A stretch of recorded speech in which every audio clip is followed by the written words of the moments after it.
You know, I'm 71 years old, and I've learnt something important in all these years.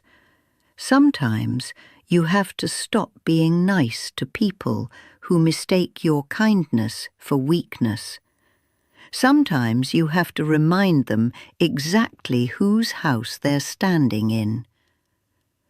My name is Virginia.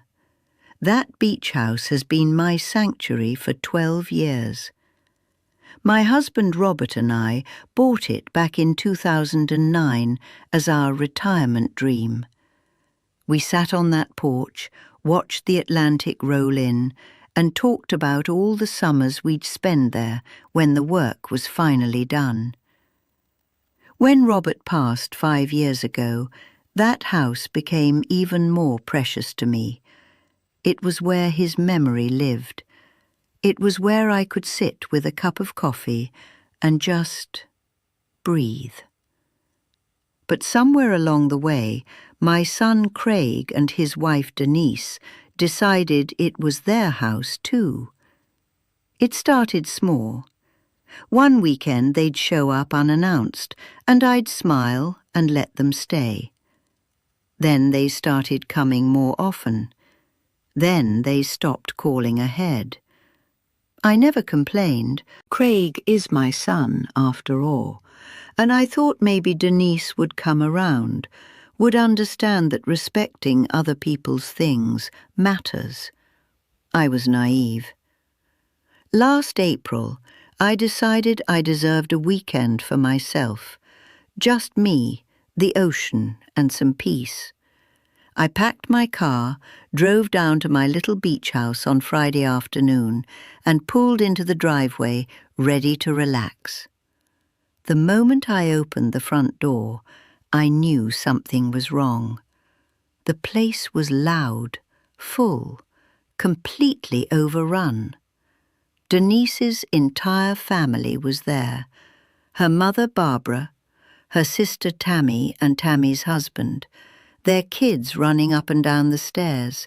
8 people in my house without telling me.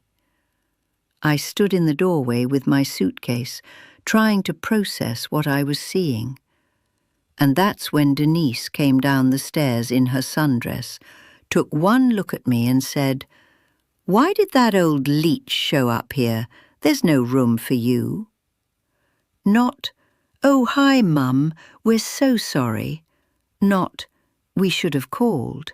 Just, the old Leech. My son Craig, who I raised, who I put through college, who I've helped financially more times than I can count, he said nothing, just stood there like a statue. And Barbara, Denise's mother, she laughed, actually laughed. I felt something shift inside me in that moment. Not anger exactly. It was colder than anger. It was clarity. I smiled at Denise. I smiled real nice, and I said, "It's okay, dear. You just enjoy your weekend." Then I turned around, got back in my car, and drove to this lovely little seafood restaurant I'd discovered years ago. I had the flounder. It was delicious. And while I was eating, I made some phone calls. The first call was to Marcus. Marcus has been a locksmith in this town for 15 years, and he knows exactly where my beach house is. I asked him if he could meet me at 10 o'clock that night. I explained the situation. He said, "You want me to change every lock?" I said yes, every single one. Front door, back door, garage, the little storage shed, every lock. He said that was his favourite kind of job. The second call was to Tommy's moving company. I asked Tommy if he could come early, real early, like 5 in the morning early. I told him I had about 8 suitcases, some beach bags, a few beach chairs, and miscellaneous items that needed to be placed very carefully on my front lawn, all in a neat arrangement. Tommy laughed so hard I thought he might cry. By midnight, Marcus had changed every lock on that house. New keys, fresh starts. And at 5 in the morning, while Denise and her family were still sleeping, Tommy and his crew moved every single item they'd brought with them onto the front lawn. Suitcases lined up like they were heading to an airport they'd never reach. Sunscreen bottles, flip-flops, a beach bag with Denise's initials embroidered on it. All of it arranged in neat little rows on the grass. I made myself a fresh pot of coffee, found my favourite mug, the one Robert gave me, and I sat on that porch in my rocking chair, watching the sunrise, waiting. At 6:15, Craig came downstairs. I watched him put his key in the front door lock. I watched his face when it didn't work. He jiggled it, tried again. Then he looked through the window and saw me on the porch. Our eyes met, and he knew. He just knew. Within 10 minutes, all 8 of them were at the door, first confused, then frantic. Denise was screaming about calling the police. Barbara was threatening to call a lawyer. Craig was begging me to unlock the doors and let them get their things. Tammy was crying. The kids were scared. It was chaos. I stayed in my rocking chair. I took another sip of my coffee, which was still hot, still perfect.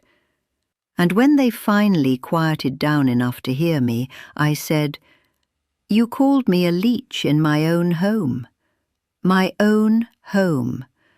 The one Robert and I bought together. The one I've paid the property taxes on for 12 years. The one I've maintained and cleaned and fixed up. You called me a leech, and then you had the audacity to act shocked that I knew my own house had been invaded." Craig tried to argue. "Mom, we didn't mean—" "Yes, you did," I said, "and it's time you all learned that there are consequences for the way you treat people, especially people who have been nothing but generous to you." "How long are we locked out?" Barbara asked, like it was a temporary situation, like we were playing a game. "That depends," I told her, "on whether you can behave like decent human beings.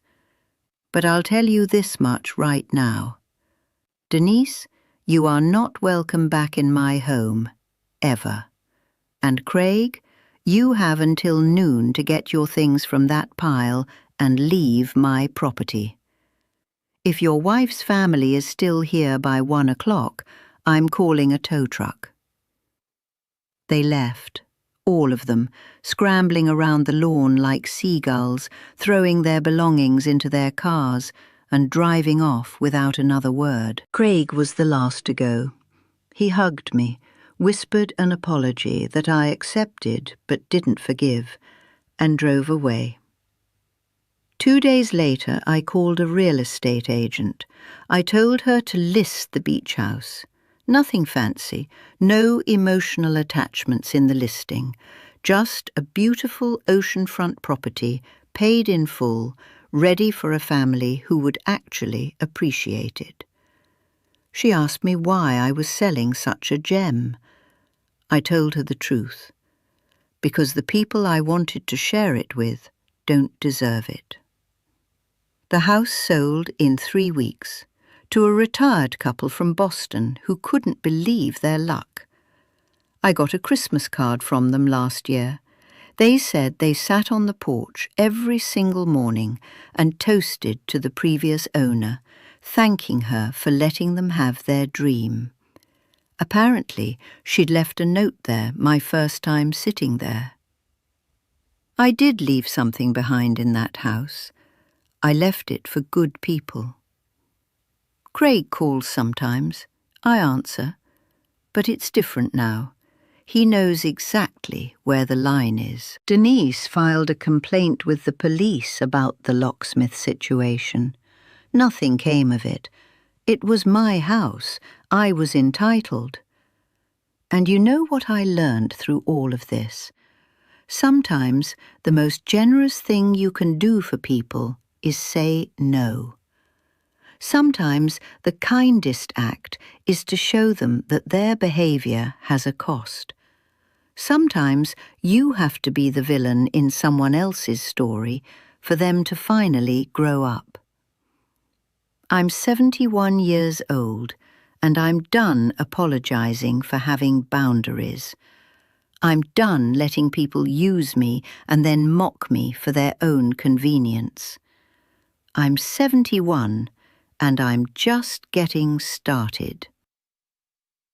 If anyone ever calls you a leech in your own home, you smile real nice, you make some phone calls, and you show them exactly what it means when you stop being nice. I'll take a full caramel macchiato with that lesson, thank you very much.